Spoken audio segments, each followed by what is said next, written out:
We're headed back to the Marriott here in Chantilly, Virginia, the scene of Bilderberg 2008. We successfully infiltrated the last day and a half inside, got out with some great stuff. We've been tailed, and now we're going back to cover the dignitaries, the elitists, as they arrive. And right now is the prime time for them to start arriving for the next 3-4 hours. We took about a 30-minute break. I'm sure we missed a few, but it doesn't matter. We've got scores of people that just organically are listeners, info warriors that are out here taking action. And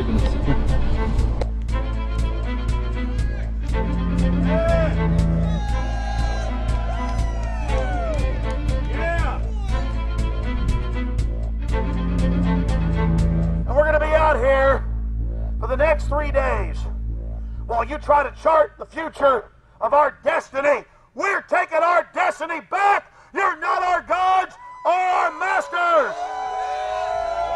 We witnessed at least 7 convoys of armed Secret Service entering the Westfield's Marriott, and internal sources confirmed that both candidates did attend at least one meeting inside the conference. While the Bilderberg Group was 100% successful in 2008 at keeping their name out of the mainstream media, they did not fare as well when it came to the exploding independent press. During the entire 2-day event, anti-New World Order protesters and alternative media encircled the hotel. You are being exposed everywhere! From David Rockefeller, from John Edwards, from Bill Clinton. Your game of secrecy is over! You're gonna play! Get him! It's up close! You piece of trash! This is Bernanke, man! Bernanke, you're going down!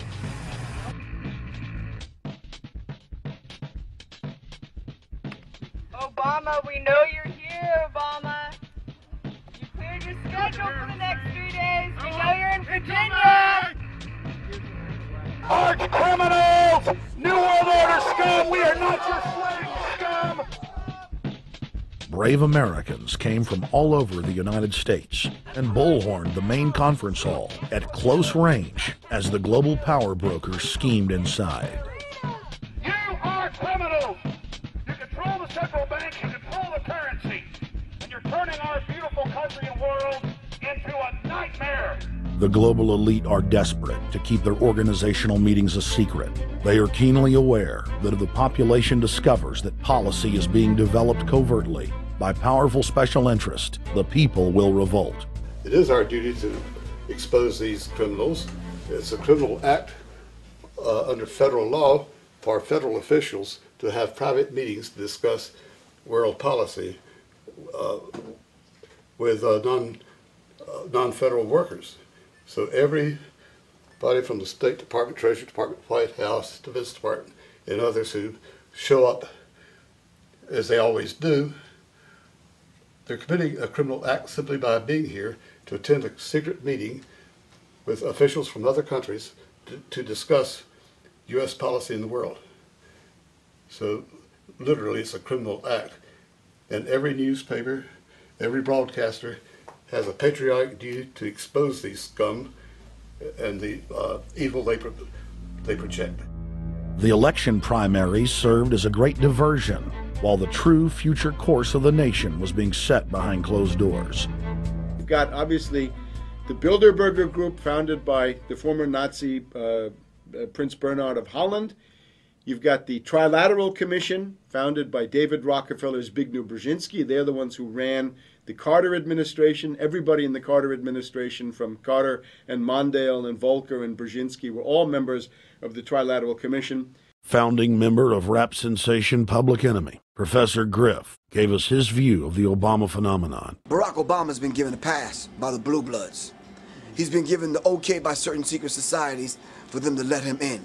I truly believe imperialism and fascism needs a facelift. And that facelift is going to have to be black.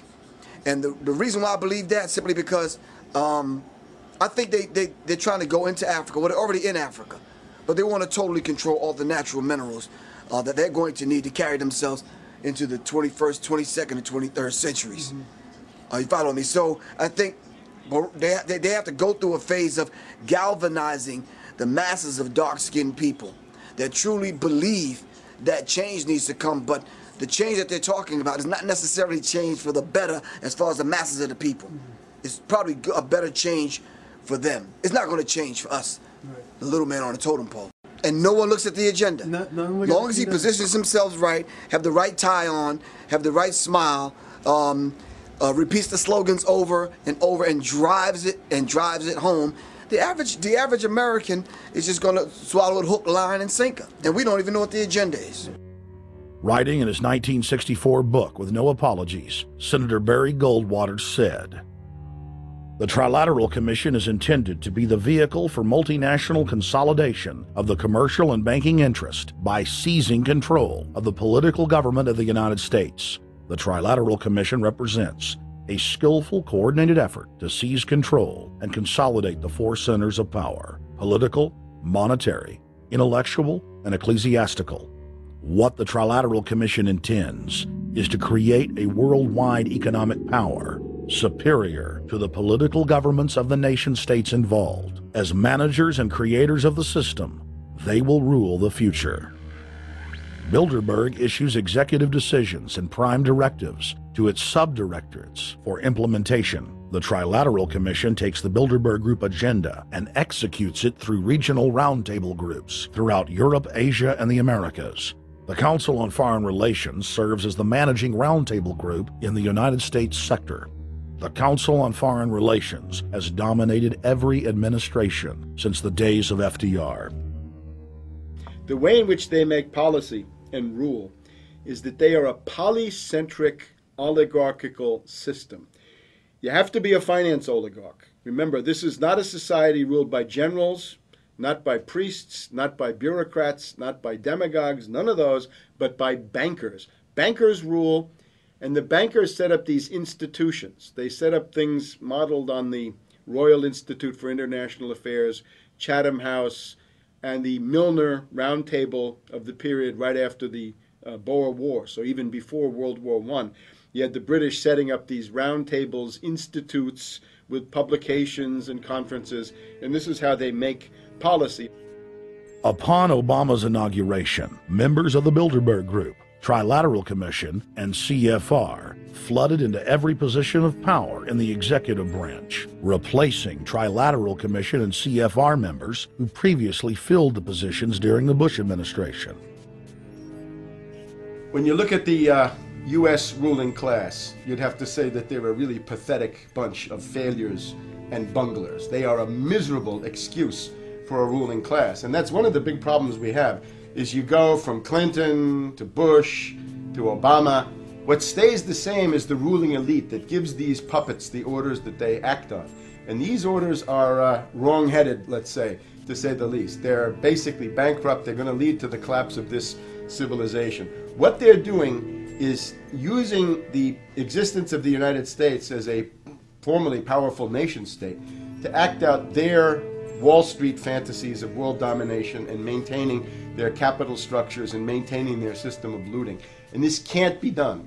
So the basic question is, they've hijacked our country and you got to take it back from them. You've got to drive Wall Street out of the government, and at that point you'd have a reasonable chance of getting back to prosperity and some kind of peace and order in international affairs. We had a chance to speak with economist and author George Humphrey.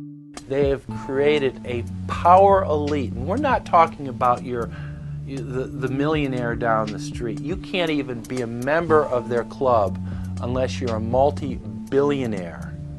And friends, this is not about rich versus poor.